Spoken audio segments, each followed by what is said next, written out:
And yet again, the x value that we want to find is a length.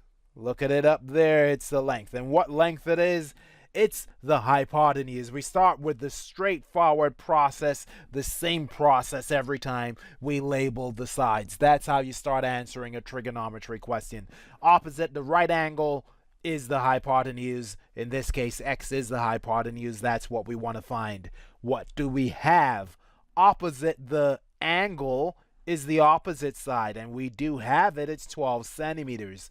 The next side is adjacent, but that in this particular question will be of no interest to us. We have no information about the adjacent side, and we don't want to find the adjacent side. We're not interested in A. We'll write down Saka Toa. A disappears. We're not interested in it. We're going to use sine because sine uses the opposite and the hypotenuse side. So we're going to write sine theta is O divided by H. We want sine 38. We're substituting. The angle is 38. So sine 38 degrees is going to be equal to 12 divided by x, opposite divided by hypotenuse. That means that x sine 38. So what I'm doing there is I'm multiplying both sides by x, and x sine 38 is going to be equal to 12. And if x sine 38 is going to be equal to 12, dividing both sides by sine 38, I can now say that x is going to be equal to 12 divided by sine 38. Okay, so this type of problem, it's the last problem you had to try. Why? Because the algebraic manipulation is the most challenging. You need to make x the subject to the formula. X is the denominator. It's multiplying both sides by x, then dividing both sides by the trig ratio. That's how you make x the subject.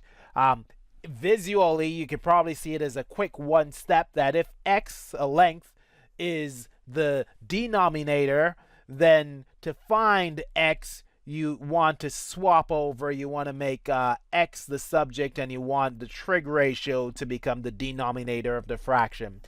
X the subject, you divide by the trig ratio. I'll say that again.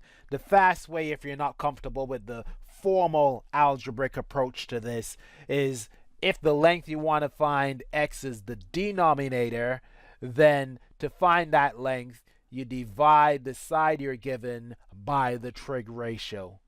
That's what we're doing here. We're dividing by the trig ratio. 12 divided by sine 38.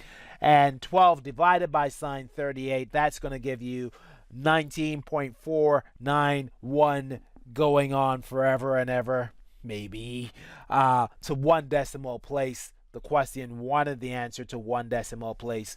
To one decimal place, that's 19.5 centimeters. So our answer, our solution to this question, 19.5 centimeters. I'll come back to it. It's the algebraic manipulation. That's the most uncomfortable bit for this type of question.